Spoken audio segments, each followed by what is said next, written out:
예, 반갑습니다. 제가 준비한 것은 그 영화로 인문학하기. 그래서 영화 이야기를 조금 하려고 합니다. 그래서 그 추계 시대라는 그 책이 있는데요. 이 가렌 암스트롱이라는 분이 쓴 책입니다. 여기에 보면은 그 기원전 BC 한 900년부터 BC 200년까지를 창조성이 폭발된 시대라고 이야기를 합니다. 그러니까 그 당시에는 이제 중국의 뭐 공자라든지 묵자, 그 다음에 인도에도 우파니사드라든지 뭐 석가모니, 그 다음에 우리 기독교에서는 뭐 예레미야, 이사야, 에스겔이라든지, 그 다음에 뭐 그리스 같은 경우는 소크라테스라든지 플라톤이라든지 가장 창조적인 어떤 시대가 바로 그 시대라고 이야기를 할 수가 있습니다. 제가 또 그 당시에 이제 요 책을 이제 앞에 이야기한 건 뭐냐면 영화로 인문학하기이기 때문에 지금 인문학이라는 것은 문학과 역사, 철학이지 않습니까? 그래서 저 개인적으로는 그 인문학적으로 목회자가 훈련이 되어 있지 않으면 그러면 정말 이 설교에 깊이가 없을 것이고, 그리고 인문학적으로 목회자가 훈련이 되어 있지 않으면 정말 이제 곁길로 가는 게 굉장히 쉽다는 생각이 들었습니다. 그래서 기본적으로 인문학적인 소양을 가지고 설교라든지 신학이 되어 있어야만이 한국 교회가 변화가 될 것이고, 목회자 개인도 정말 말씀으로 빗나가지 않는 말씀에 바로 서지 않을까, 그렇게 생각해서 이제 영화로 인문학하기 그렇게 이제 주제를 잡아봤습니다. 인문학은 문학과 역사, 철학인데, 가령 예를 들면은 기원전 제가 이제 6세기경 이야기를 했는데, 성경에는 예레미야라든지 뭐 이사야 정도이지만 그 당시에 그리스의 철학은 플라톤이나 소크라테스였고, 그다음 문학은 뭐 그리스 3대 비극 작가들, 소포크레스라든지 에우리피데스라든지 뭐 아이스킬로스라든지, 그 다음에 역사는 헤로도투스의 역사라는 책이 있었습니다. 그러니까 그런 그 당시의 문학을 읽고 그 당시의 역사를 이해하고 그 당시의 철학을 이해한 다음에 이사야나 예레미야나 그 당시 성경을 이해를 하게 되면 정말 입체적으로 보입니다. 그걸 못하니까, 인문학적인 기본이 안 되어 있으니까 목회자들이 엉뚱한 소리 하고 자기 이야기하고 개그맨이 되고, 저는 그게 참 안타까운데, 그래서 오늘 이제 이야기하려고 하는 것은 이러한 인문학을 가지고 한번 영화를 보자, 뭐 그런 이야기입니다.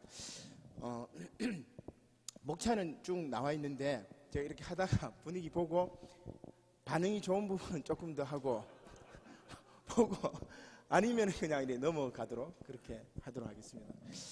먼저 이제 영화 읽기에 대한 이야기인데, 그 우리 아이들도 있기 때문에 그 천국의 아이들이라는 영화입니다. 그 이란의 마지드 감독이라는 감독이 그 쓴 영화인데 그 저기 만든 영화입니다. 영화의 첫 장면에 보면은 그 주인공 이 알리라는 주인공이 죄송합니다. 지금 식사를 하고 나서 목이 이란 영화입니다. 이란 영화.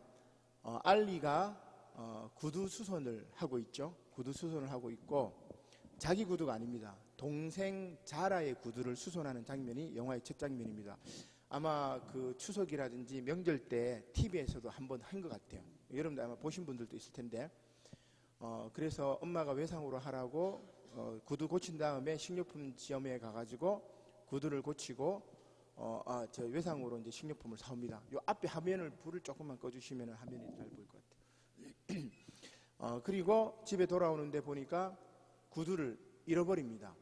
그래서 야채 가게에서 구두를 잃어버렸고, 집에 돌아오면은 이제 9살이나 먹어놓고 아직도 어린애인 줄 알아 꾸지람을 들을 것 같아가지고 말을 하지 못합니다. 아버지는 내가 내 나이 땐 돈을 벌었다고 이야기를 하죠. 그래서 공부를 하면서 여동생에게 이렇게 이야기합니다. 내 운동화를 같이 신자, 그런 이야기를 하죠. 그 다음에 난 오후반이니까 교대로 신으면 돼. 옛날에는 그 초등학교에 보면 오전반, 오후반이 있었습니다. 오전반 아이들이 마치면은 오후반으로 가고, 그래서 동생이 오전반이니까 나는 오후반이고 내 신발을 교대로 신자. 그렇게 이제 작전을 짠 겁니다. 이제 이게 이제 그 영화인데 동생은 오전반을 마치면은 이제 오빠 저 신발을 운동화를 신고 기다리고 있다가 오빠가 이제 오면 운동화를 벗고 늦었다고 얘기를 하면서 슬립바를 신고 와서 이제 교대로 이제 바꿔 신는 거죠. 운동화가 너무 더럽습니다. 냄새나고 창피하고. 그래서 동생 자라는 쇼윈도우에 있는 구두를 보기도 하고 어느 날 이렇게 이제 운동화가 이 겨울가에 빠져가지고 이런 것들을 보여주기도 하고 여기 이제 마지드 감독의 미학적인 모습인데 위에서 이렇게 난처한 장면을 이렇게 찍습니다. 그래서 너무 커서 벗겨졌단 말이라 뭐 이야기를 하고 오빠가 뭐 짜증내고 새 구두를 사려면 또 빛을 내야 되니까 그렇지.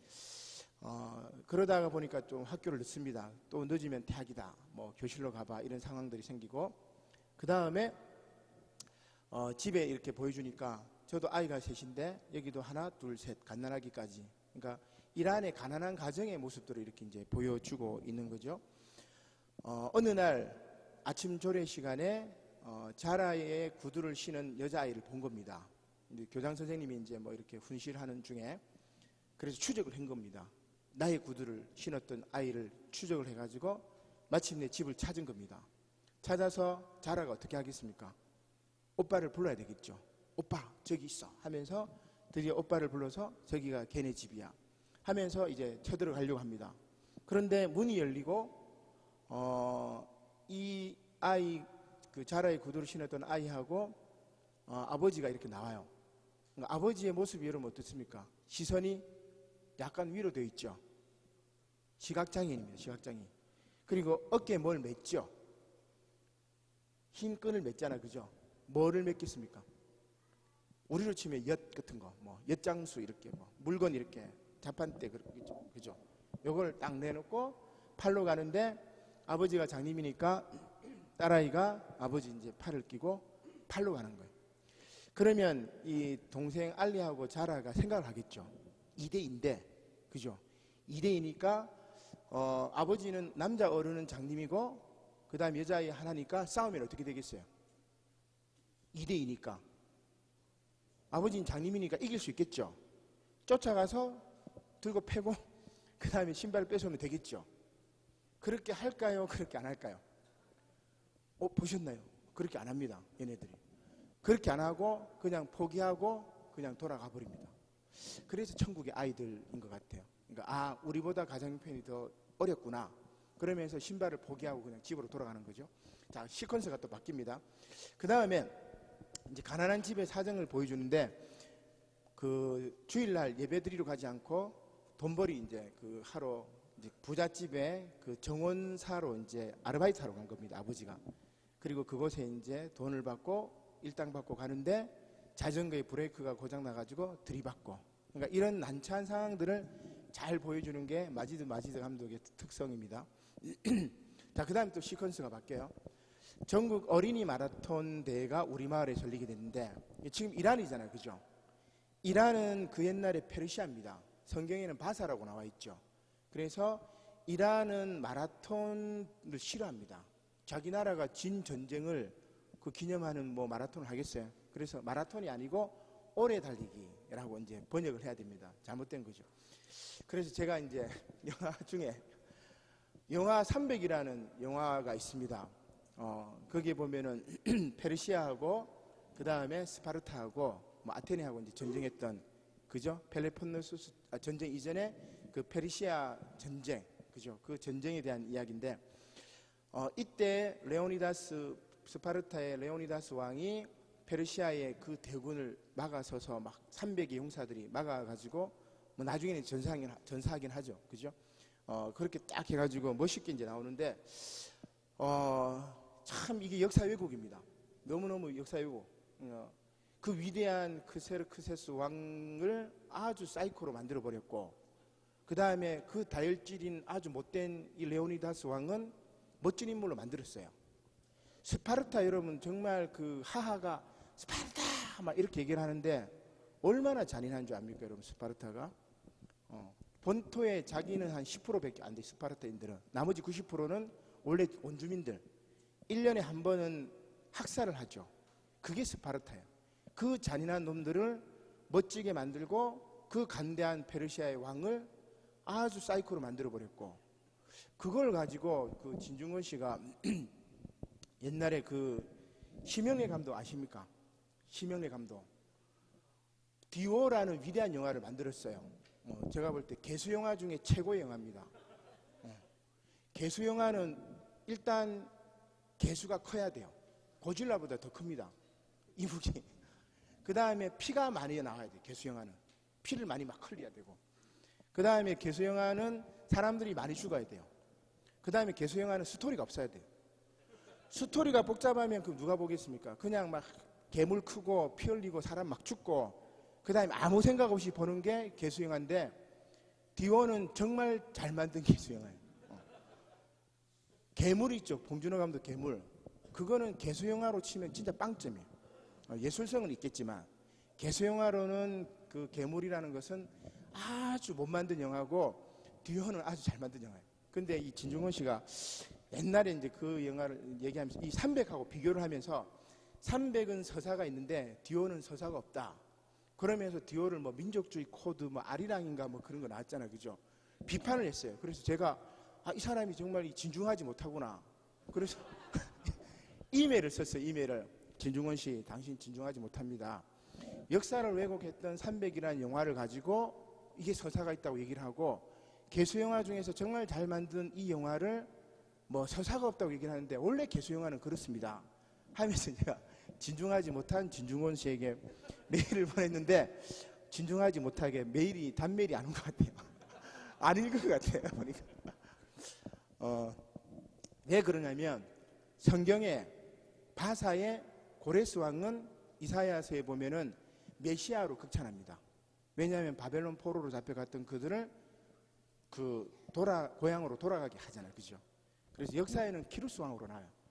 키루스 왕으로 나오는데, 그 위대한 알렉산더 대왕이 키루스 왕의 무덤에 가가지고, 이란에 있는 그 키루스 황제의 무덤에 딱 가서 그 무덤을 해파려고 하다가, 그 무덤에 글귀에 써져 있는 글귀를 보고, 그 키루스 왕의 위대함을 보고 자기 망토를 덮어가지고 이렇게 덮어줬어요.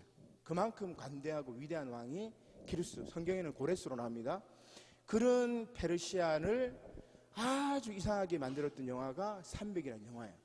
역사를 우리가 제대로 봐야 되죠. 그리고 뭐 그 페르시아 같은 경우는 우리 유대인들이 포로로 잡혀가서, 페르시아의 종교는 굉장히 수용을 많이 합니다. 12제자라든지 죽었다 부활했다라든지 종말의 때 뭐 재림한다라든지, 이런 페르시아 종교, 베아교라고 그러는데 조로아스터교, 이런 영향들은 굉장히 많이 수용을 해요. 반면에 자기들이 포로로 잡혀갔던 바벨론, 오늘 이제 이라크의 이제 조상들이라고 볼 수 있는데, 바벨론은 아주 싫어합니다. 그래서 바벨탑을 아주 안 좋게 보잖아요, 그죠? 그런 어떤 이제 지평사적인 융합이 있는데, 이 역사를 이제 바로 알면은 진중하지 못하게 이제 그렇게 얘기하지 않을까. 자, 뭐 요거는 이제 참조고, 위대한 관대한 크세르크세스, 아주 이 사이코를 이제 만들어버렸고, 정말 사이코인 레오니다스는 멋있게 만들었고, 왕자도 있고, 그죠? 이거 아닙니다. 자, 뭐 이거는 넘어가고, 자, 아무튼 오래 달리기 대회를 열었는데 3등이 상품이 뭐냐면 운동화입니다. 운동화. 알리가 눈이 뒤집어진 거예요. 3등 해야 되겠다. 눈이 뒤집어져 가지고, 선생님 이번 대회 나가서 꼭 상을 받아야만 돼요. 근데 얘는 지금 9살이니까 몇 학년입니까? 2학년이죠. 그래서 대부분 5학년, 6학년들이 가기 때문에 안 된다고. 근데 선생님한테 사정 이렇게 이야기를 합니다. 꼭 나가야 된다고. 그래서 선생님이 그러면 운동장을 한번 뛰어보라고. 근데 얘가 뛰는데 굉장히 잘 뛰어요. 슬리퍼를 신고 등하교를 다녔잖아요, 그죠? 엄청나게 그 폐활량도 좋아졌고 다리 근육도 막 생겼고 엄청나게 빨리 달리는 거예요. 그래서 2학년이지만 야, 너 대회 나가라고 한 거예요. 그래서 대회 나가면서 1등과 2등에는 관심이 없어. 잘해야겠다. 3등을 해서 너에게 운동화를 내가 주겠어. 딱 갑니다. 물 한 잔 마시고 준비, 전체 코스 4km 준비 딱 이제 달립니다. 한참 달리는데 이제 귀에서 이제 그 동생의 소리가 나겠죠. 신발에서 막 냄새가 나서 창피해서 못 신겠다.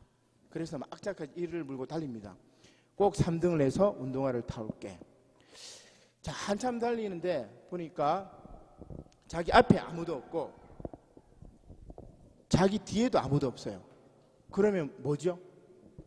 자기 앞에도 아무도 없고 자기 뒤에도 아무도 없고 탁월한 1등. 엄청난 1등. 1등 되면 돼요, 안 됩니까? 1등 되면 안 되죠. 그래서 천천히 이제 늦추면서 한 놈 보내고 두 놈 보내는데 3등으로 들어오는 그룹들이 확 지나가면서 알리를 쳐버린 거예요. 그래서 알리가 넘어집니다. 넘어지고 다시 일어나서 보니까 이거 지금 뭐 꼴찌 될 것 같아요. 그래서 이를 악물고 열심히 달렸습니다. 몇 등 했을까요? 1등 했을까요? 1등 했을까요? 1등 했습니다. 바보같이. 이 바보같이 지금 1등을 해버린 거예요. 그래서 굉장히 슬픕니다. 선생님 저 3등 했죠? 아니야, 너 1등 했어. 뭔 3등, 너 1등이라니까. 우승한 거야, 우승. 그 소리 듣고 바보같이 1등을 했기 때문에 기가 팍 죽은 거예요. 내가 바보같이 1등 했구나. 멍청한 놈. 그래서 고개를 팍 숙여. 선생님들하고 다 이렇게 좋아하는데 자기 혼자 고개를 팍 숙여. 1등 했다고 자기가 바보 같다고 생각하고 고개를 푹 숙이고, 천국의 아이들은 이런 겁니다. 이런 거. 그지? 1등 할 필요 없어요. 그죠? 1등 하면 바보. 3등을 해야 되는데 바보같이 1등을 해가지고 운동화도 타지 못하고 집으로 이제 더 좋은 걸 탔겠죠. 집으로 오면서 이제 손톱 이렇게 만지면서 미안해가지고 이렇게 오는데 이 자라가 생각하죠. 동생이 아이고 우리 오빠 바보같이 1등 했구나 이렇게. 그리고 물 한 잔 마시고 그 다음에 신발을 착 보여주고 그 다음에 상처 입은 그 발을, 이란에는 항상 이렇게 그 마당에 보면은 연못이 있습니다. 그리고 신년초에 되면 이 빨간 금붕어를 선물해요. 우리 이제 복주머니처럼. 그러니까 이 빨간 금붕어들이 상처 입은 그 발을 싸매주는 거로 영화가 끝납니다. 자, 제가 지금 이제 뭔 얘기를 하려면 영화 읽기에 보니까 영화는 두 가지 방법으로 읽어야 됩니다. 하나는 내용적으로 읽는 것, 두 번째는 형식적으로 읽는 것. 내용적으로 읽는 거는 뭐를 찾아야 되냐면은 로즈버드를 찾아야 됩니다. 로즈버드. 자, 이 영화에서 제가 지금 로즈버드를 설명하기 위해서 이 영화를 보여줬는데 이 영화의 핵심이 되는 사물이 있습니다. 뭐죠? 운동화입니다. 운동화. 그죠? 이 운동화를 가지고 이 영화를 설명하려면 어떻게 해야 돼요? 세 단어로 나누면 첫 번째 잃어버린 구두. 그죠? 운동화 뭐 같은 거니까. 그 다음에 번갈아 신는 운동화. 그 다음에 뭐 다 떨어진 운동화. 이렇게 하면 3단원을 가지고 이 영화를 설명 가능하죠. 그죠? 모든 영화에는 로즈버드가 있습니다. 하나 혹은 쌍으로 2개. 물론 사람마다 로즈버드가 다 달라요. 찾는 게. 저는 이 영화에서 운동화를 로즈버드를 찾았지만 다른 사람들은 다른 걸 찾을 수가 있어요. 그래서 영화는 보는 게 아닙니다. 영화는 읽어내는 겁니다. 내가 이 영화의 로즈버드가 운동화라고 생각을 하고 영화를 읽어내고 영화 전체를 설명할 수 있으면 굉장히 영화를 잘 읽은 거고 탁월한 영화 비평이 돼요. 그거. 자, 그래서 로즈버드를 조금 더 이제 설명하는 게 요건데, 이창동 감독은 여러분 잘 아시죠? 이창동 감독의 영화 중에 나 돌아버리겠다가 아니고 나 돌아갈래, 그 설경구가 나왔던 영화인데 이 영화는 이 영화를 보면은 그 설경구가 아주 순수했던 청년입니다. 영호라는 이름으로 나오는데 순수했던 영호라는 청년이 5.18 때 진학군으로 광주에 가서 그 여고생을 쏴 죽여요. 잘못해서 뭐 적으로 오인해가지고 총을 쐈는데 여고생이 죽었어요. 그래서 피 묻은 손을 보여줍니다. 여기 지금 이렇게 피 묻은 손을 보여주고 있죠. 그 다음에 그때 충격으로 영호는 사람이 바뀌어요. 그래서 제대한 다음에는 뭐가 되냐면은 물고문, 1987에도 나오지만 물고문하는 형사로 나옵니다. 운동권 학생들 잡아가지고 물고문하고 이렇게 이제 이렇게 물고문하는 이제 그런 형사로 나오는데 이때 이 운동권 대학생이 똥을 놔버려요. 너무나 이제 무서워서 똥을 지려버리는데 이 영어 손에 똥이 딱 묻어요. 에이 더러워 하면서 똥 묻은 손을 보여줘요. 그 다음에 나중에 영어는 이제 그 뭐 자기 옆집에 자기를 좋아하는 이제 여자분이 있는데 이렇게 희롱하는 손, 그런 손을 보여주기도 하고, 불법 거래하는 그런 돈을 받는 손을 보여주기도 하고, 그리고 타락하는 거죠. 그리고 마침내 나 돌아갈래 하면서 자살하는 손 이렇게 보여줍니다. 자, 이창동 감독이 이걸 이제 그 시대의 역순으로 이렇게 보여주는데, 한국 근대사회를 통해서 한 인물이 어떻게 순수한 박하사탕과 같은 한 인물이 망했는지를, 주저앉았는지를 보여줍니다. 근데 저는 이걸 가지고 제목을 이렇게 이제 붙여봤는데, 박하사탕이라고 해도 되지만 저는 제목을 손의 타락사 이렇게 붙여봅니다. 그러면 이 영화의 로즈버드는 뭐겠습니까? 그렇죠. 그게 로즈버드입니다. 로즈버드. 그래서 손의 타락사. 그러면 이 손이라는 관점을 가지고 로즈버드를 지금 손을 찾았어요.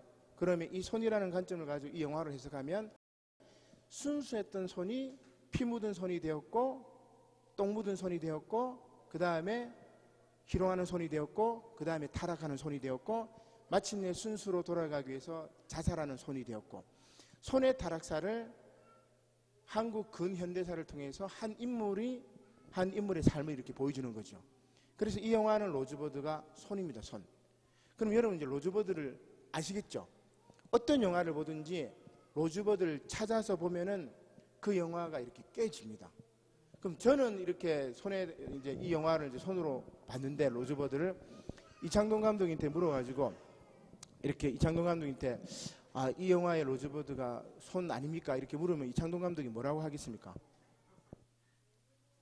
로즈버드가 뭔지 몰라요. 감독이. 왜냐하면 감독은 영화 찍는 사람이지 영화를 읽는 사람이 아니기 때문에. 그래서 로즈버드가 뭔지 몰라가지고 좀 답답한 적도 있었는데, 일단은 로즈버드는 한 영화의 중요한 사물, 문학으로 치면 이제 주제 혹은 소재, 키워드가 되겠죠. 그거를 읽는 거. 좀 더 이제 얘기하면 괴물 영화 여러 편이 있는데, 저 봉준호 감독 영화에 여러 편이 있는데, 유명한 거는 이제 살인의 추억이다, 그죠? 살인의 추억이 있고, 괴물이 있고, 밑에 이거는 마더입니다. 김혜자 씨 나오는 거. 살인의 추억에나 그 다음에 봉준호 감독의 로즈버드는 아주 찾기 쉬워요. 항상 봉준호 감독 영화에는 비가 내립니다. 비가 내려요. 그 다음에 항상 봉준호 감독은 굴이 굴.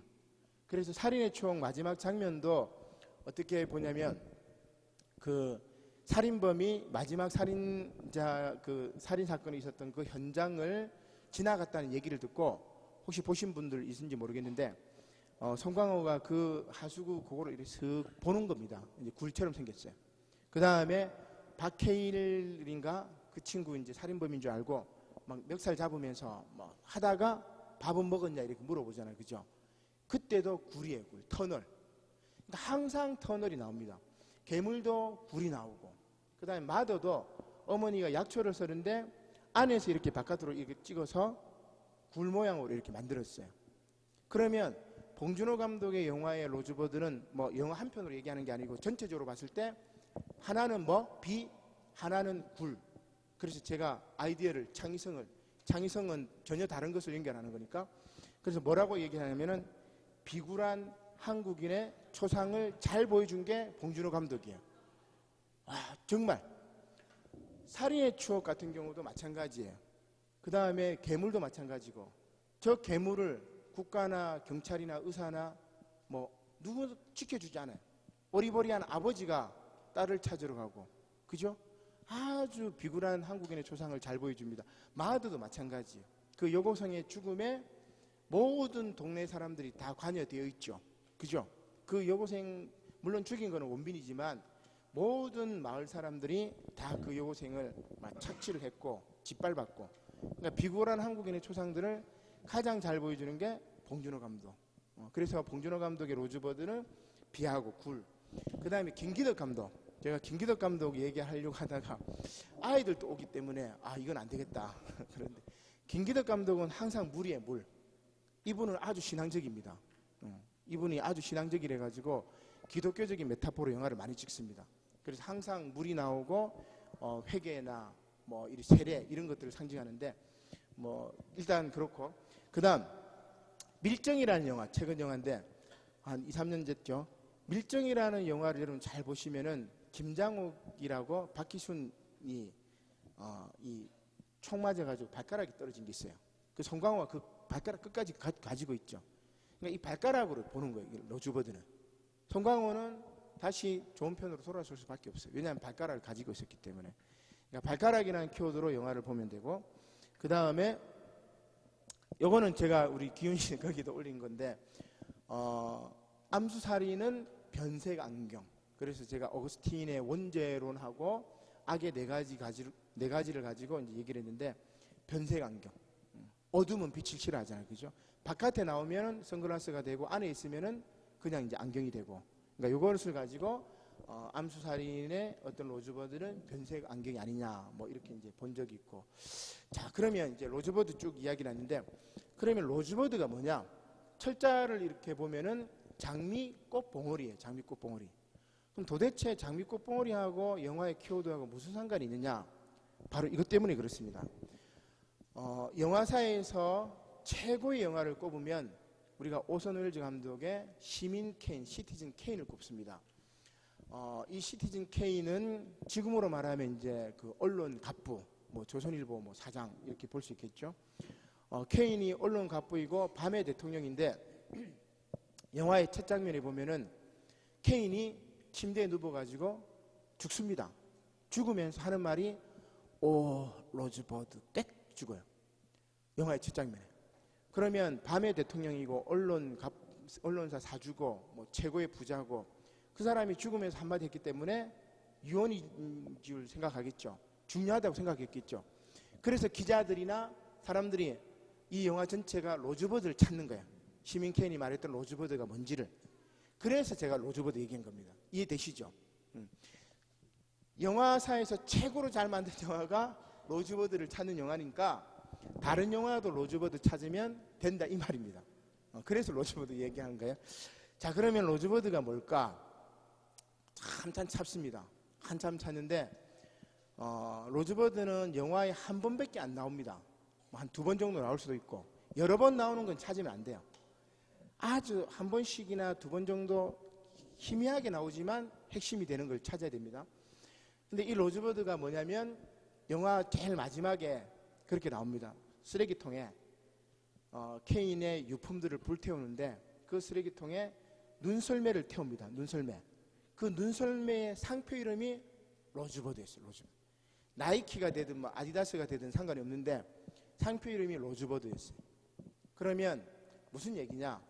원래 케인이 어릴 때 가난한 집안 출신이었는데 입양을 당해서 부잣집으로 양자로 팔려갑니다. 지금 여기에 이제 그 모습이죠. 바깥에서 눈썰매를 가지고 이렇게 놀고 있어요. 그리고 부모는 이제 계약을 하게 되는 거죠. 그리고 그곳에 가서 출세를 하고 언론사 사주가 되고 밤의 대통령이 되고 부귀와 영화를 다 누렸어요. 그리고 이제 죽을 때 로즈버드 한 겁니다. 그러면 여러분 로즈버드가 뭐겠습니까? 로즈버드가 의미하는 게 뭐겠어요? 시민 케인에서 눈썰매. 그렇죠. 눈썰매. 그 눈썰매인 로즈버드가 의미하는 게 뭘까?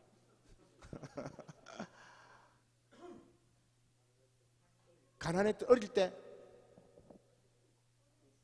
향수. 야, 옛날에 금잔디 동산에 매기같이 앉아서 놀던 곳 물레방아 소리 들린다 매기 내 사랑하는 매기야.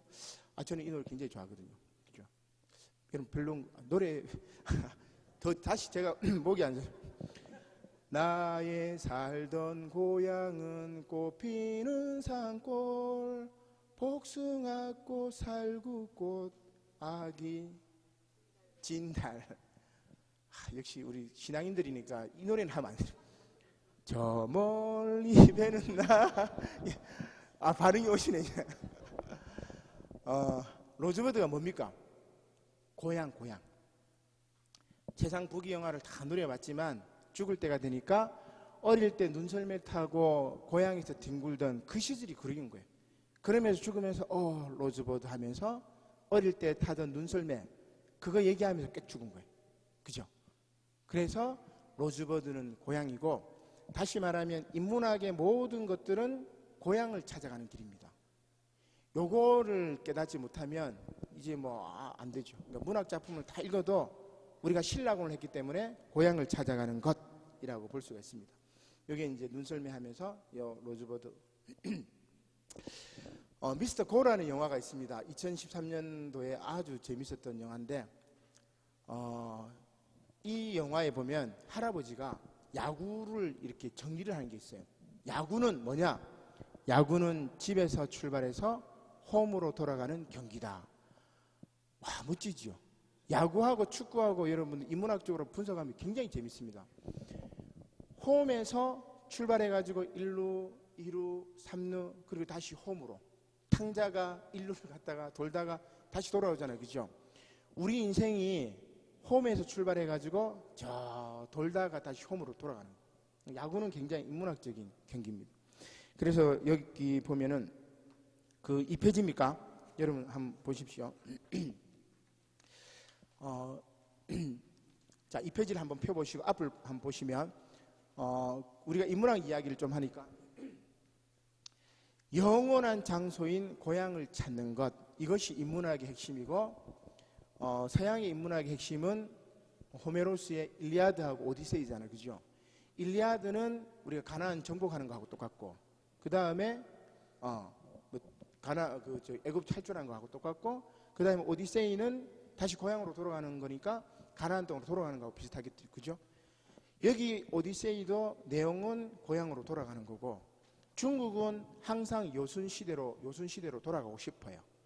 낙원을 잃어버렸기 때문에 낙원으로 돌아가고 싶어하고, 오늘 송년회 밤에 여러분 오신 것은 고향을 찾아온 거잖아요. 기운실이라는 고향을 찾아서 1년에 한 번 오신 분도 아까 있다고 죄송하다고 막 그렇게 하던데 1년에 한 번 송년회 밤에 이렇게 고향을 찾아오는 거잖아요. 그렇죠? 그러니까 모든 것들이 고향을 찾아가는 것, 이런 내용입니다. 자, 이거는 엘리시온이라는 영화인데 영화 엘리시움입니다. 2013년도 영화인데 여기 그 고향을 이렇게 한번 볼게요. 2페이지에 보면은 오선일제 시민케인의 로즈버드가 되어 있고 플라톤 국가의 엘리시온을 찾아서 이렇게 되어 있는데, 엘리시온 밑에 보니까 엘리시움이라 되어 있죠. 엘리시온은 히라보고 엘리시움, 이렇게 M자가 붙는 건 라틴어가 많습니다. 그 다음에 상젤리제는 불어, 그 다음에 하이마트 로지카이트는 독일어입니다. 전자제품 사러 갈 때 여러분 어디로 가죠? 하이마트로 가는데 철자가 다릅니다. 그래서 여기 독일어로 하이마트는 홈, 그죠? 그래서 하이마트 로지카이트는 고향 상실을 이야기합니다.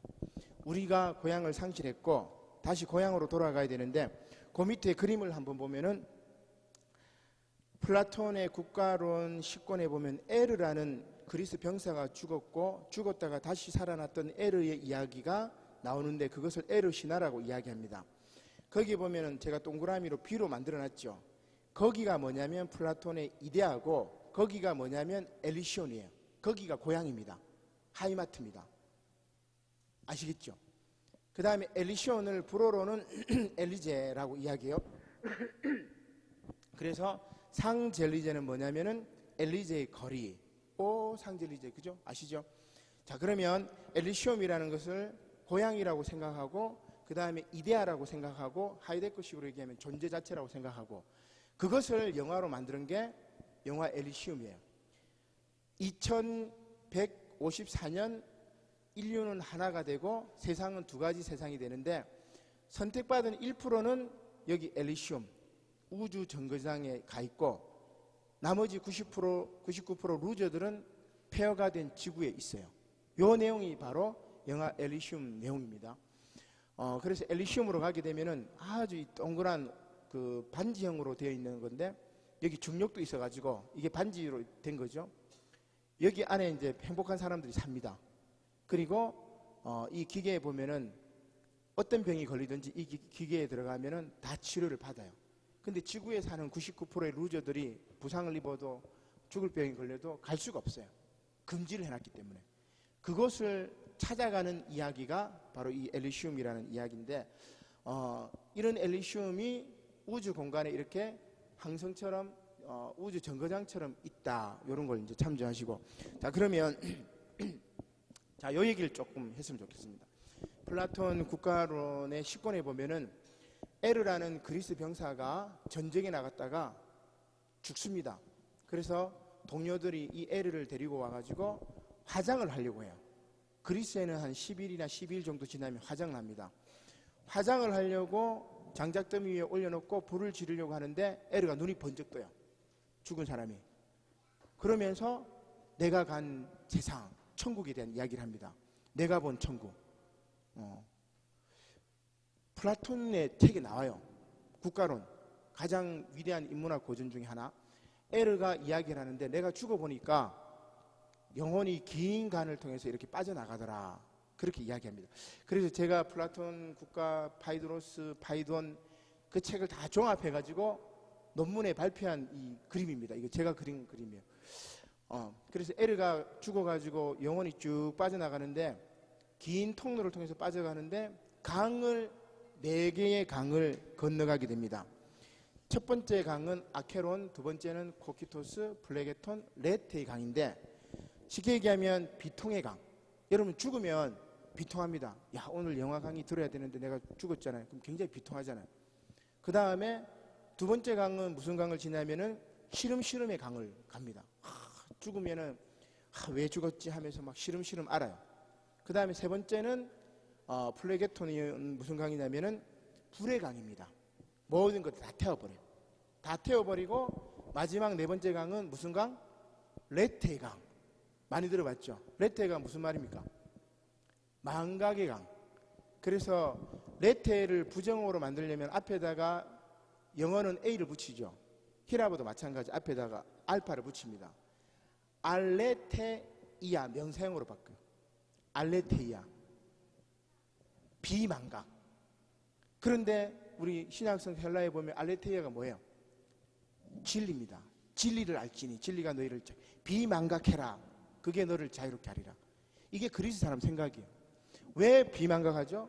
내가 엘리시온에 있었던 행복한 나라에 여기 있었던 이데아 세상에 있었던 모든 것들을 잊어버리지 않는 게 진리입니다. 진리. 그런데 여기서 낙원을 잃어버려가지고 신낙원에서 레테강을 지나면서 낙원의 기억들을 다 잊어버리고 육신에 들어와주잖아요. 영혼이. 그죠? 육신의 영혼이 들어왔다가 죽으면 이 영혼이 쭉 빠져나가면서 이 강을 지나가다가 레테강을 지나면서 다 잊어버립니다. 그리고 넓은 들판으로 가요. 3명의 심판관이 있습니다. 3명의 심판관이 이제 이 영혼을 이제 판단을 해요. 너는 살았을 때 필로소피아 했느냐? 필로스 소피아. 필로소피, 철학. 필로스가 무슨 말이죠? 필로스, 사랑. 그죠? 사랑하다. 필로스, 뭐 스톨게, 뭐 아가페 그런 거 있잖아요. 에로스. 그 다음에 소피아는 뭐죠? 지혜를 사랑했느냐? 필로소피아 했느냐? 네, 그렇습니다. 너는 세상 살면서 기독교 윤리적으로 실천했느냐? 윤리적인 삶을 살았느냐? 예, 그렇습니다. 그럼 너는 오른쪽 위로 가라. 오른쪽 위가 어디예요? 비, 엘리시온, 이데아, 천국. 불교는 뭐 극락, 하나님 나라로 가는 거예요. 그죠? 그래서 소크라테스가 죽을 때 아주 뭐 편안하게 죽었어요. 자기는 독약 마시면서 나는 이제 내 병이 치료되니까 의사인 아스클레피오스에게 닭 한 마리 갖다 주고 나는 이제 하늘나라로 갈 거야. 나는 이제 뭐 그 좋은 세상으로 갈 거야. 그렇게 이제 죽잖아요. 그죠? 그러니까 소크라테스는 오른쪽 위로 간 거고, 반면에 여기 안에 있는 분들은 말고 이 바깥에 있는 세상 사람들은 필로소피아를 안 해요. 도덕적으로 살지 않습니다. 기운실에 들어오지 않은 분들은 윤리적으로 살지 않아. 그죠? 그러면 어디로 가요? 왼쪽 아래로 가. 스틱스 강을 지나서 하데스, 타르타로스. 그죠? 하데스가 있는 타르타로스, 지옥으로 갑니다. 요게 그리스 사람들의 행위상학적인 도식. 자, 그 다음에 여러분들 중에 도덕적으로 살고 그 다음에 지혜를 사랑하지도 않고 그렇다고 나쁜 건 아니야. 또 애매하게 산 사람 있잖아요. 그죠? 저도 조금 애매하긴 해요. 그죠? 애매하게 산 사람 어디 갈까요? 쉬. 그래서 애매하게 산 사람 너는 다시 가. 쭉 돌아와가지고 다시 환생한 거예요. 그게 에르입니다. 에르.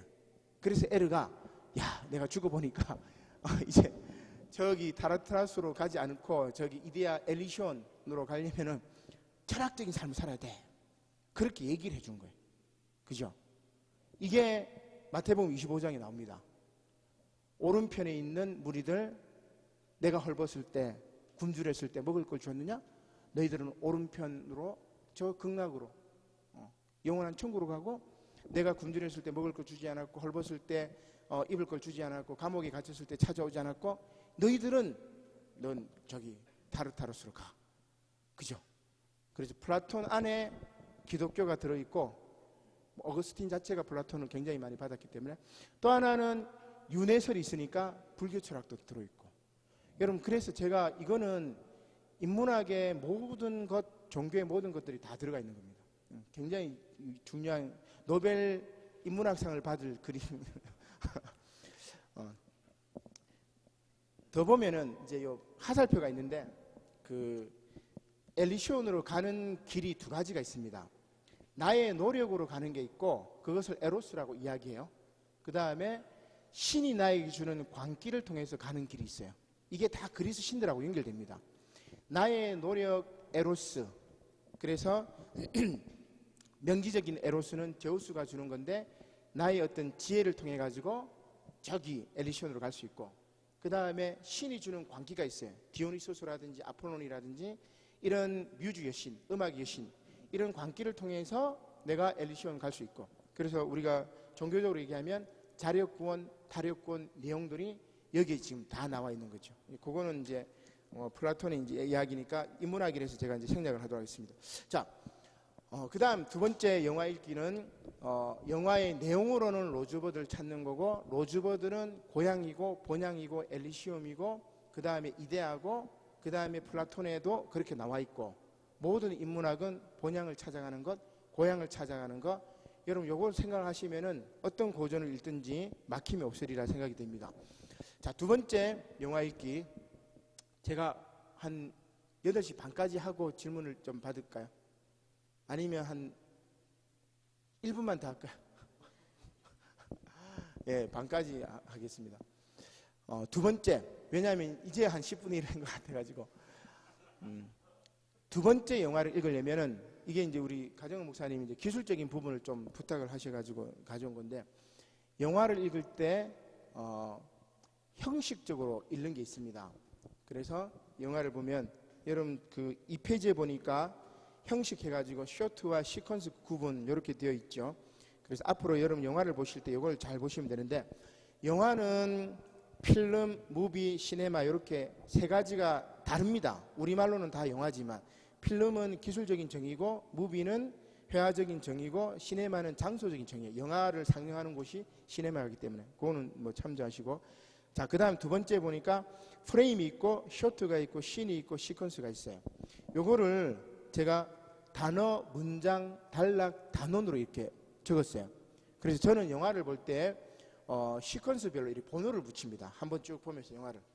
그래서 번호를 붙이고 그 안에 시퀀스의 주제가 뭔지를 그냥 메모를 해놔요. 그러면 나중에 영화 본 다음에 밝은 곳에서 이렇게 딱 보면 어떻게 보일까요? 글씨가 엉망입니다. 그래도 알아봅니다. 그래 딱 하는데 자 프레임은 공간적인 요소입니다. 요거 하나가 프레임이에요. 필름 한 장. 프레임 짠다 그러잖아요. 그죠? 프레임 짜는 거. 이렇게 사진 짤 때.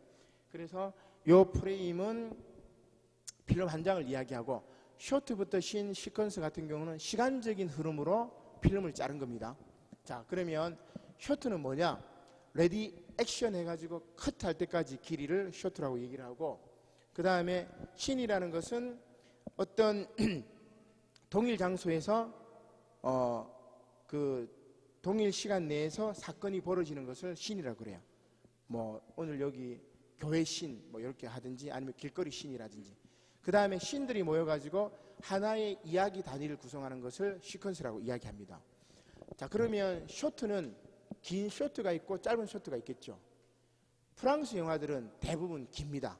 그걸 우리가 롱 테이크라고 그러고, 그 다음에 짧은 이 쇼트는 액션 영화에 굉장히 많죠. 때릴 때 커트, 그 다음에 맞을 때 커트.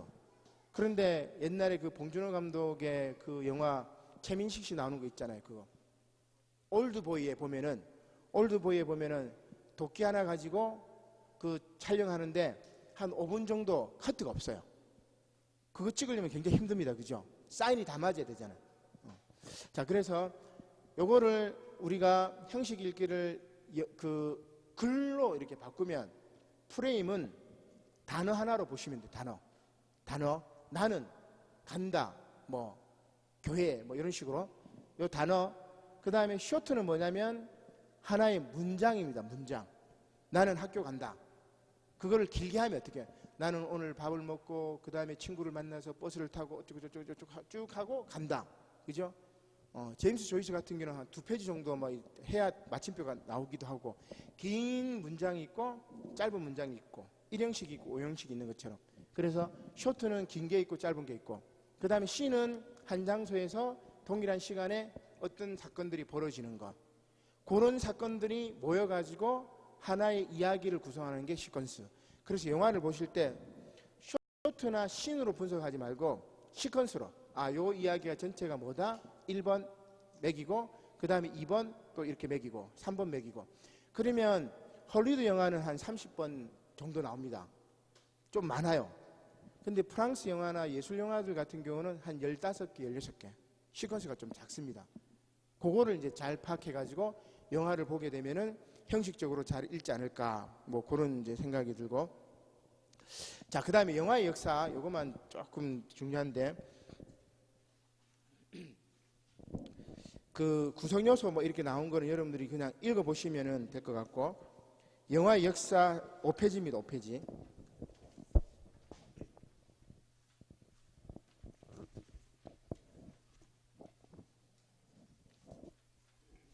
자, 인문학적인 통찰을 이제 볼 수 있는 건데, 영화의 역사를 저는 그 영화의 아버지 류미에르 형제, 영화의 어머니 조르조 멜리에스 이렇게 이제 봅니다. 영화의 역사에서 가장 처음 나오는 인물이 그 영화의 아버지 류미에르 형제인데, 이 영화는 뭐 열차의 도착이라는 영화, 퇴근하는 노동자들 뭐 이런 거예요. 그냥 사실을 그대로 재현한 겁니다. 영화의 역사는, 영화의 시작은 사실을 그대로 재현한 거예요. 그래서 무성영화하고 흑백영화이지만 이 열차의 도착이라는 영화를 상영하실 때 열차가 멀리서 이렇게 앞으로 오잖아요. 그죠? 소리도 없습니다. 근데 앞으로 오면서 굉장히 크게 딱 다가오니까 사람들이 앉았다가 도망가 버려요. 왜 도망갔죠? 그렇죠. 뭐 기차에 치일까봐 도망간 거예요. 즉 영화의 역사의 시작, 영화의 시작은 사실의 재현입니다. 요거 뭐를 딱 기억하셔야 돼요. 사실의 재현. 자, 그 다음에 영화의 어머니 멜리스인데, 이 사람은 마술사의 제자예요. 어느 날 이제 이 사람이 영화를 찍다가 컵을 여기 놔두고 찍었어요. 필름이 끝났습니다. 그래서 필름을 가는 동안 물을 마시고 여기 놔뒀어요. 다시 필름을 돌려가지고 대사를 하고 있는데 나중에 찍은 걸 보니까 컵이 여기 있다가 여기로 사라진 거예요. 그죠? 필름을 다시 끊으면 그렇게 나오잖아. 그죠? 그걸 보고 멜리스가 생각해, 영화는 사실의 재현이 아니고 판타지적인 요소가 있구나 하면서 상상을 발휘합니다. 그래서 멜리스가 찍은 건 뭐냐면 달에 도착, 우주선을 타고 달에 도착했어요. 그 다음에 도착해가지고 지구에 있는 가족들의 모습을 별에다 이렇게 담아서 보기도 하고, 굉장히 판타지적인 거죠. 달에 도착, 이 자체를 우리가 할 수가 없는 거죠. 그래서 영화의 역사는 두 가지 길입니다. 하나는 사실의 재현, 다른 하나는 상상, 판타지적인 요소. 자, 요거를 이해를 하면은 모든 문제가 다 풀립니다. 자, 이건 이제 미학적인 얘기인데, 헤겔의 미학, 칸트의 형식 미학인데, 쉽게 얘기하면 이겁니다. 헤겔은 어떤 내용이나 진실적인 것을 접근해요. 그 다음에 칸트는 진실이 아니고 그것을 담은 형식에 대한 것들을 이야기합니다. 미스 코리아 순서가 여러분 어떻게 됩니까? 1등이 진리, 2등이 착함, 그 다음에 3등은 아름다움. 왜 그렇게 순서를 정했죠? 사람들이 진리가 가장 중요하다고 생각하잖아요. 두 번째가 도덕성이고 세 번째가 아름다움이에요. 칸트가 해겔이 이제 그렇게 생각한 거죠. 그 해겔 이전에 모든 사람들이 진리가 가장 중요하다고 생각해요. 하나의 사건이 펼쳐지면 그 사건의 진리가 뭐냐, 이 사건이 옳으냐, 이 사건이 그 다음에 아름답느냐, 요 얘기예요. 자, 그런데 칸트는 어떻게 접근하냐면은 이 사건이 진리냐 비진리냐 이거 따지지 말고, 이 사건이 도덕적으로 선하냐 그르냐 따르지 말고, 그냥 이 사건 이거 자체가 아름답냐 그렇지 않느냐를 보자 이거예요. 그러면 예를 들어 가지고 뒤상의 그 샘이라는 그 작품 있죠, 그죠?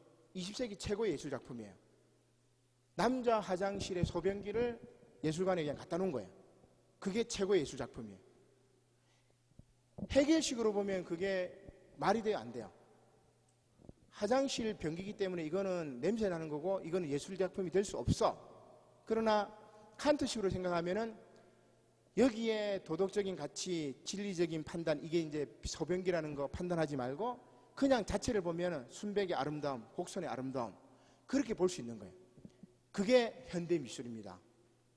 요게 조르주 멜리에스가 열어놓았던 영화의 길이에요.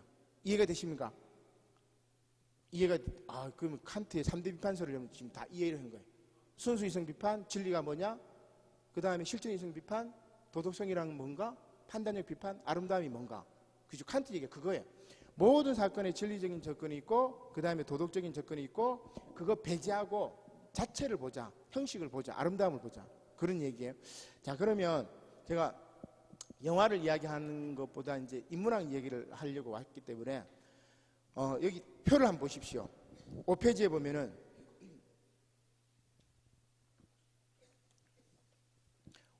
보면은 각주에 보니까 영화의 역사가 사실적 사건의 표현과 연출된 사건의 변주라면 해와의 역사 역시 그러하다. 따라서 표현과 재현으로 바라본 서양 미술사를 도표로 나눠보면 다음의 도표와 같다. 어제 그 저녁에 보니까 그 인문학 강의를 하는 게 있었는데, 차이나는 크레스라고 미술 강의를 했어요. 제가 TV 저희는 안 보는데 어제 그냥 한번 딱 틀었는데 차이나는 크레스 얘기하면서 인상주의 얘기하고 쫙 하더라고. 오늘 여기 강의 이야기할 줄 알고 지금 제가 본 것 같아요. 하나님 예언을 그렇게 해주시면. 그래서 그분 이야기하고 조금 비슷하긴 한데 통찰력이 없더라고. 저는 이제 통찰력을 가지고 여러분 설명하면 이겁니다. 서양 미술사 전체를 보면은 하나는 시각성, 사실성과 그 다음에 하나는 관념성, 영화의 아버지 멜리에스하고 그 다음에 아버지 류미에르하고 멜리에스, 이렇게 보신 거예요. 그죠? 그러면 구석기부터 시작해가지고 신석기, 그 다음에 고대 그리스 로마, 중세, 가로, 세로 왔다 이렇게 가는 겁니다. 시간 흐름이. 르네상스에서 다시 바로크 로코코로 갔다가 다시 사실성인 신고전주의로 갔다가 그 다음에 뭔가 다른 낭만주의로 갔다가 다시 사실성으로 돌아간 사실주의, 그 다음에 근대해와의 시작인 인상주의로 갔다가 표현주의, 입체파, 추상파, 초현실주의, 추상표현주의, 오바트, 파바트, 포스트 모더니즘으로 간 게 지금까지 해와 역사예요. 진리보다 형식 미학에 치우친 거예요. 내용보다 형식에 치우친 거고, 사실성보다 리얼리즘보다 뭔가 판타지라든지 뭐 미니멀리즘이라든지 아니면 미니어처라든지 SF라든지 이런 식으로 간 거예요. 그러니까 영화에도 이제 두 가지 길이 있고 해화에도 두 가지 길이 있다, 그겁니다.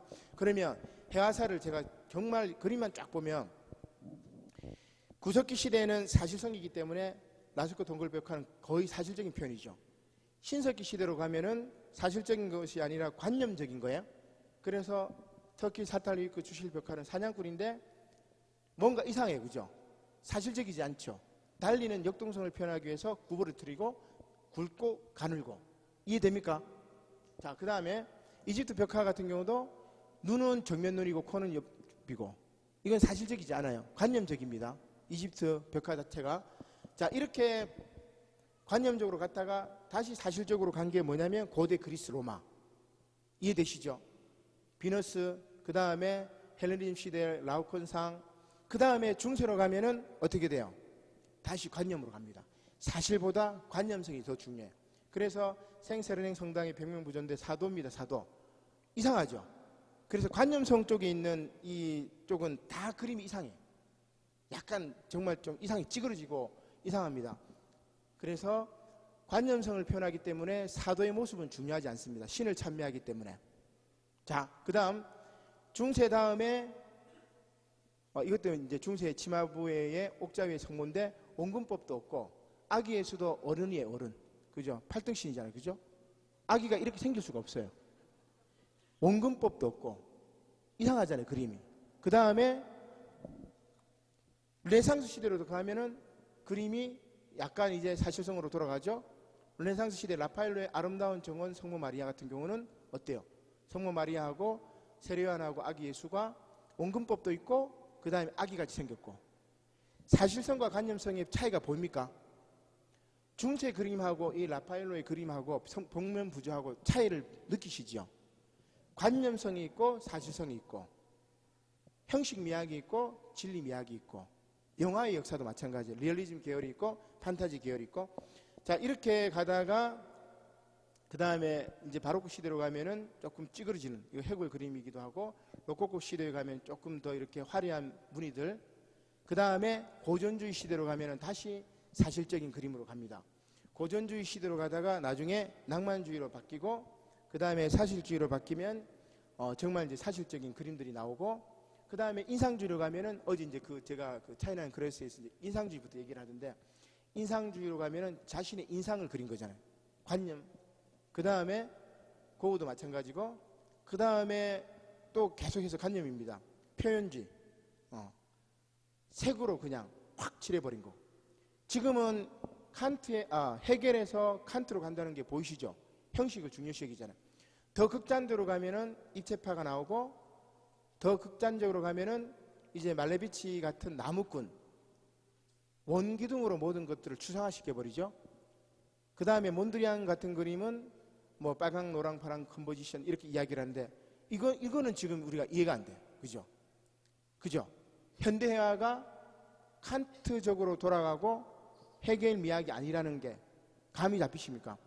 자, 그래서 어제도 그 분이 이제 이야기하는데 현대회화가 이렇게 간 것은 사진의 발명 때문에 그렇다 얘기를 해요. 사진이 발명해서 인상화나 풍경화나 정물화를 그릴 필요가 없으니까 이제 뭘 해야 되냐면은 이런 식으로 간 거죠. 추상으로 간 거예요. 구상으로 간 겁니다. 추상으로 간 겁니다. 근데 저는 이렇게 생각합니다. 교회의 위기 때 항상 어디로 돌아가야 돼요? 아드 폰테스, 그죠? 처음 근원으로 돌아가야 돼요. 회화의 근본은 뭡니까? 제일 처음에 그림 그릴 때 이런 뭐 해야 돼요? 구도를 잡잖아요, 그죠? 이렇게 대생하잖아요, 그죠? 구도를 잡고 이거는 뭐죠? 형을 잡고 형태를 잡고 그 다음에 그 형태에다가 뭐를 하죠? 색을 칠하죠. 형과 색이에요. 회화의 아드 폰테스는 이해됩니까? 회화가 위기 때 아드 폰테스 근본으로 돌아갔는데 그건 뭐냐면 형과 형태, 네모라는 형태와 빨강, 파랑, 하얀 색이에요. 위대한 착상이죠. 그래서 이 그림이 위대한 겁니다. 근본으로 돌아갔기 때문에. 이해되시죠?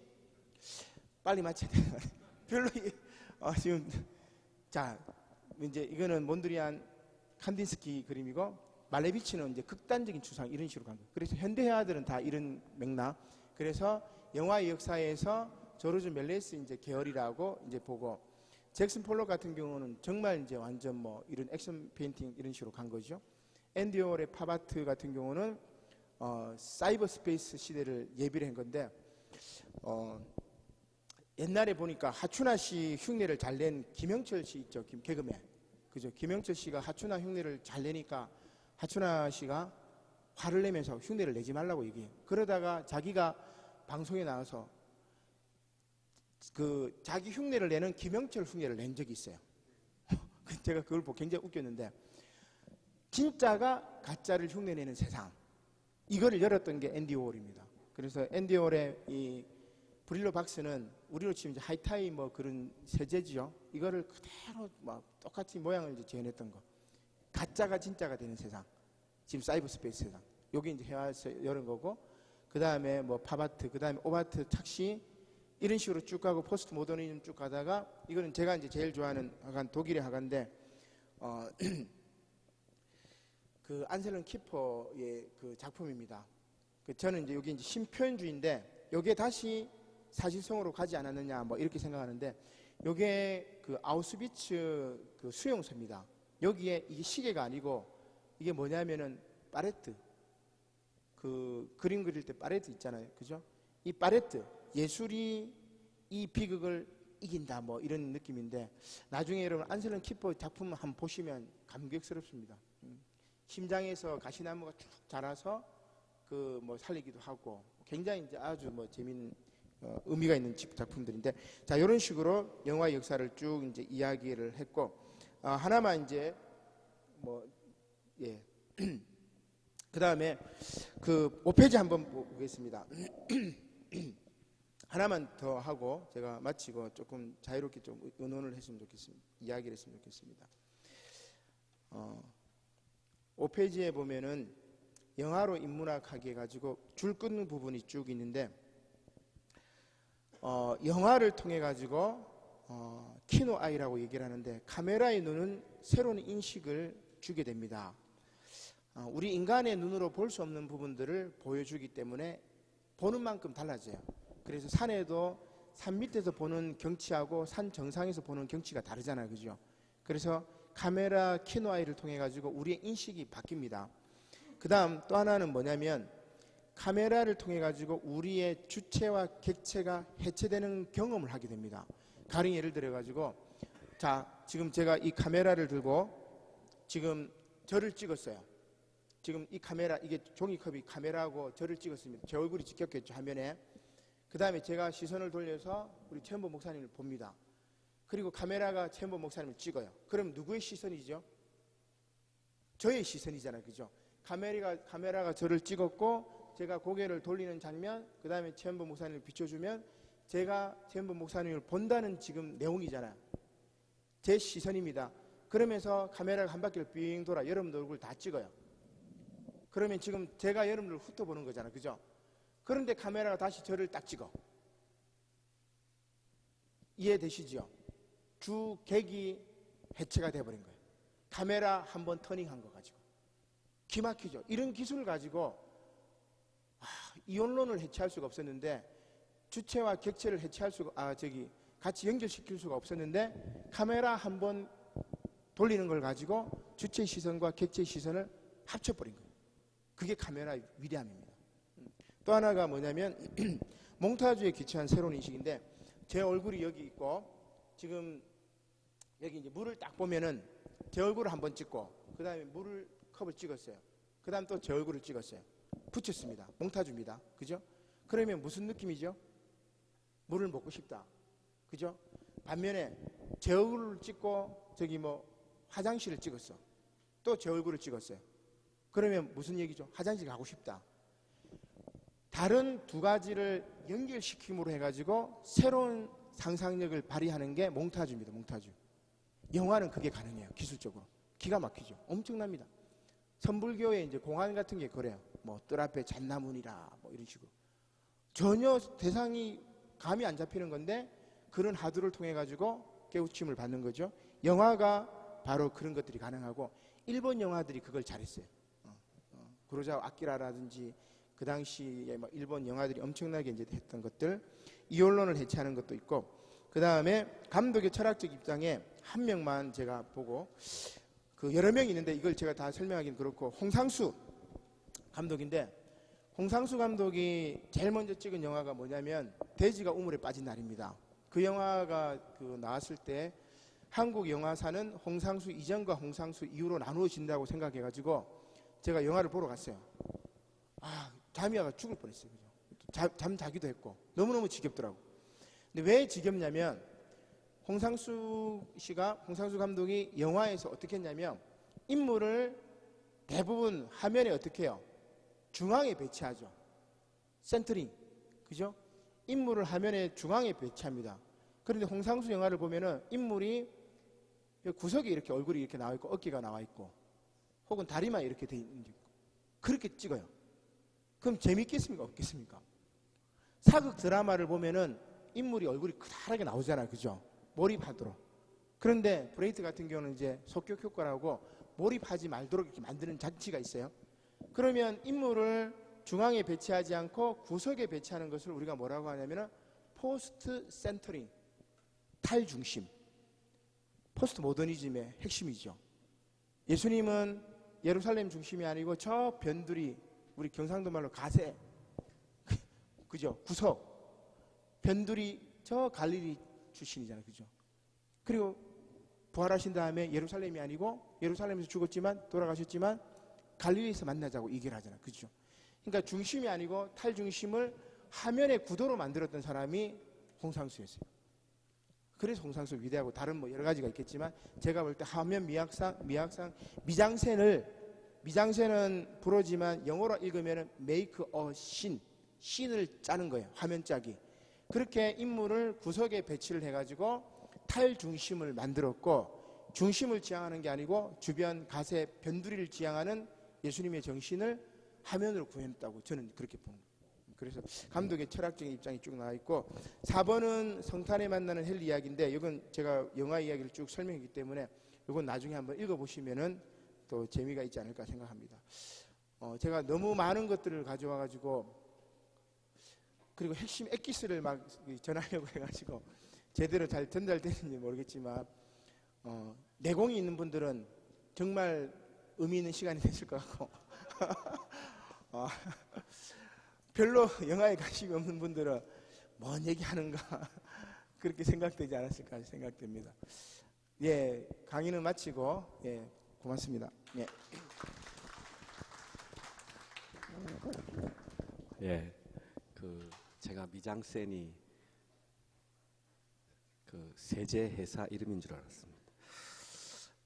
미장센이 씬을 만들다 이런 뜻이라고 가르쳐 주셨네요.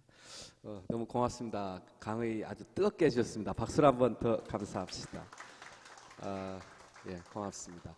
혹시 질문을 만드는 시간을 좀 가져보도록 하겠습니다.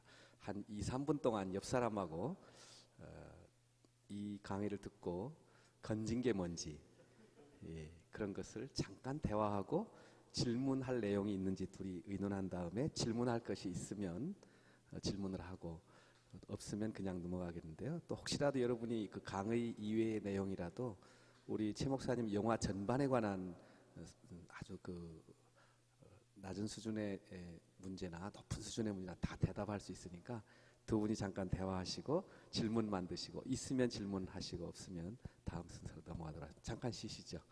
예, 야 이제 옆에 분하고 서로 따뜻하게 인사합시다. 예, 인사하시고 머리통 큰 분이 먼저 얘기합니다. 머리통 큰 분이 아무래도 뭐가 들은 게 좀 더 있을 테니까 이 강의 들으시고 뭘 느꼈는지 잠깐 나누도록 하겠습니다.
예, 강사님 어디 계십니까? 혹시 질문 있으면 무슨 질문이시든지 하시면 되겠습니다. 예, 앞으로 종종 우리 기훈실에서 번개 모임으로 영화 감상 시간을 가질 예정입니다. 그때 영화 감상을 할 때 우리 목사님도 함께 좀 초청해서 영화가 끝난 뒤에 잠깐 커피 타임을 하면서 그 영화에 대한 감상 이야기들을 종종 가질 계획을 가지고 있어요. 사실 영화는 세상 사람들의 재단이라는 말이 있습니다. 세상 사람들은 영화를 통해서 종교 활동을 한다 이런 표현들이 있더라고요. 그만큼 영화는 세상을 이해하는 창문이라고 그래요. 우리 최 목사님 오늘 강의 잘 해주셨는데 그 굉장히 압축강의를 해주셔서 아마 디테일한 질문들이 여러분 혹시 없을 수도 있지 않겠나 이런 생각이 들어요. 그래서 질문이 없으면 차후에 이어지는 그 다양한 영화 감상 이후의 시간들로 미룰 수도 있습니다. 혹시 질문 없습니까? 아, 예.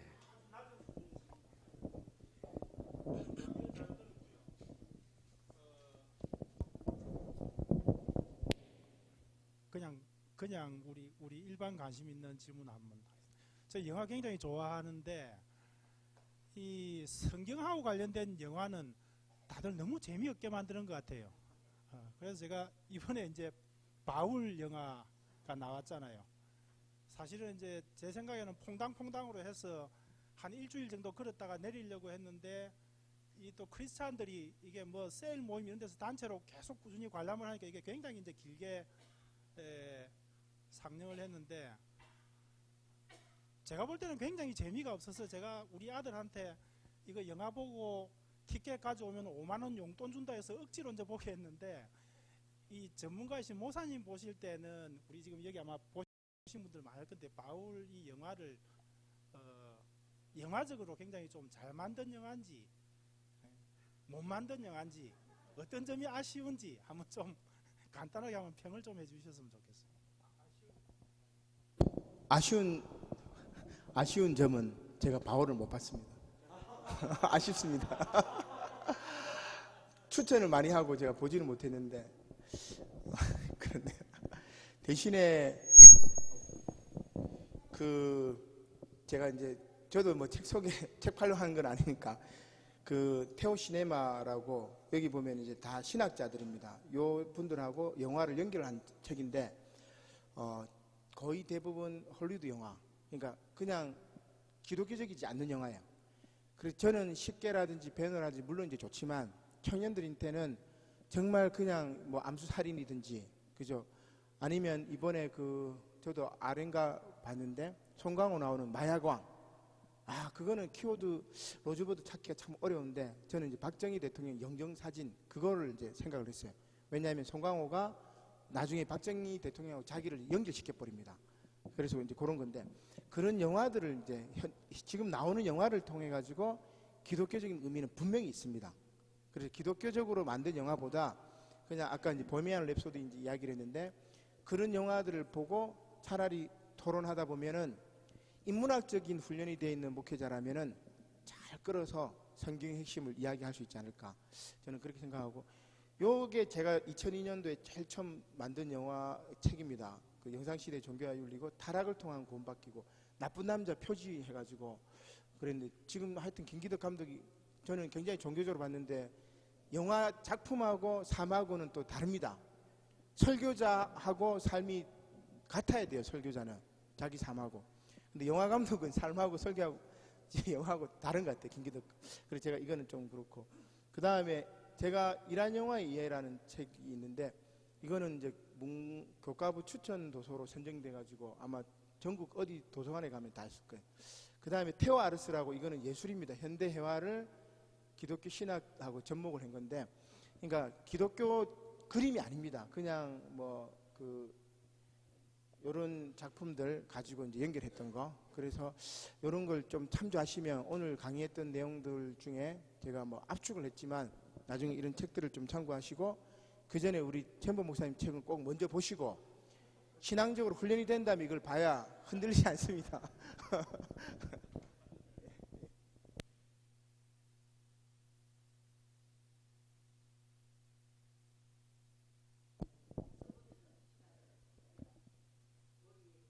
그러면 오늘 됐습니다. 예.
저는 이런 게 머리가 안 아프고 오히려 이렇게 가로지르기 하잖아요, 그죠? 막 문학이나 뭐 음악이나 회화나 이렇게 가로지르기 하는 게 너무 재밌습니다.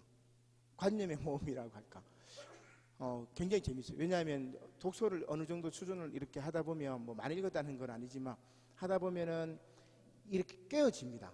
구슬이 서말이라도 뭐 깨어야 보배인데 이런 깨는 힘이 생기더라고요. 그러면 회화에서도 로즈버드 핵심이 뭔지 찾아지고 영화에서도 찾아지고 말씀에서도 그게 찾아집니다.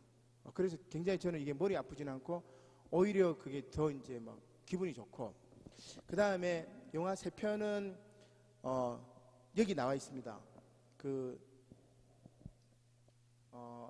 잉글리시맨이라고 그거는 칼 바르트하고 연결해가지고 했는데 요 책에 보면 그 잉글리시맨 너무너무 재밌습니다.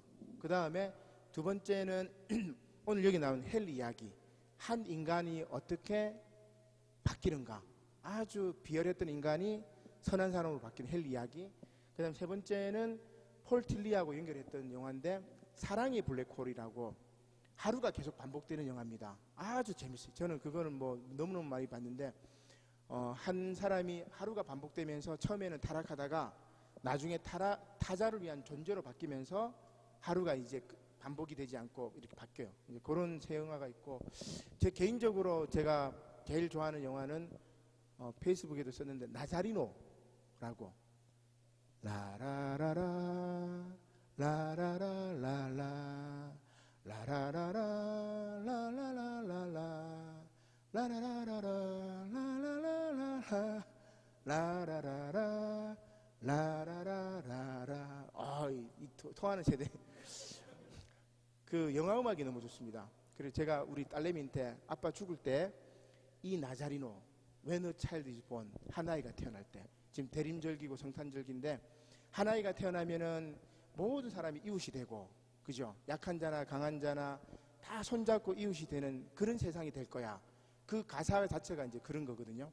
그래서 제가 아름다운 소풍을 마치고 이 세상 아름다운 소풍 마치고 저 엘리시온 갈 때 나자리노를 틀어주게 딸내미한테 부탁을 했습니다. 죽을 때 그 탁 하면 얼마나 좋을까. 그리고 그 영화 내용도 아주 조잡하지만 악마가 그 주인공한테 천국에 가거든 나를 기억해주게 그런 이야기합니다.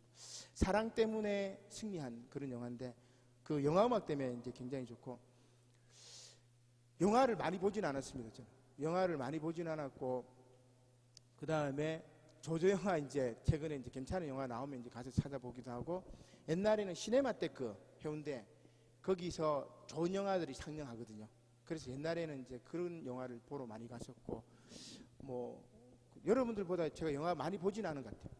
그렇게 많이 보진 않았지만 영화를 읽으려고 했습니다. 로즈버드라는 핵심을 가지고 읽으려고 했고 이 영화를 가지고 신앙적으로 또 철학적으로 문학적으로 어떻게 얘기를 할 수 있을까를 고민하고 계속해서 글을 쓰다 보니까 이제 이렇게 된 거지 뭐 많이 본 거는 아닌 것 같아요. 그래서 그 다음에 제가 개인적으로 여러분 꼭 이야기하고 싶은 거는 이란 영화를 보시면 좋습니다. 이란은 부시가 말하는 것처럼 악의 축이 아니에요. 이란 아이들을 보면은 너무나 순박하고 차일드 시네마인데 어린아이들이 주인공이에요. 왜냐하면 검열 때문에 어른들이 주인공이 될 수 없어요. 어린아이들을 주인공으로 예술성을 아주 리얼하게 표현했던 이란 영화인데 이란 영화를 통해 가지고 그 옛날 바사 왕국, 페르시아 왕국을 다시 보고 그 다음에 이란을 통해 가지고 미국의 눈이 아니라 유럽의 눈이 아니라 3세계의 눈으로 혹은 이란 사람의 눈으로 아시아의 사람의 눈으로 세상을 다시 바라보게 되면은 세상이 바뀝니다, 여러분.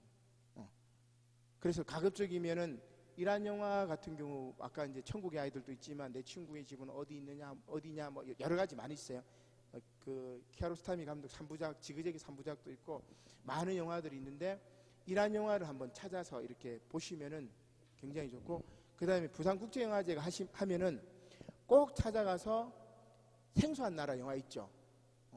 에티오피아 영화라든지 그죠? 저는 그런 거 찾아서 봅니다. 그런 영화는 평생에 그때 아니면 못 보거든요. 헐리우드 영화는 언제든지 볼 수 있고 우리나라 영화도 언제든지 볼 수 있지만 그런 영화는 참 보기 쉽지 않습니다. 그래서 가급적이면 그런 영화들 통해 가지고 나하고 다른 가치관, 내가 경험해보지 못했던 세계관, 그런 것들을 경험하게 되면 나 자신을 외화시킬 수 있습니다. 내 생각을 객관화시킬 수가 있어요. 오늘날 기독교인의 문제가 뭐냐면 자기 생각 안에 갇혀가지고 자기 우상 안에 갇혀가지고 하나님을 자기 우상 안에 집어넣어 버립니다. 그래서 다른 것들을 못 봅니다. 자기 자신을 바깥에서 보게 되면은 신앙이 이제 눈이 더 오히려 넓어지지 않을까. 영화를 통해서 그런 길들을 마련할 수 있지 않을까. 뭐 그렇게 생각해 봅니다.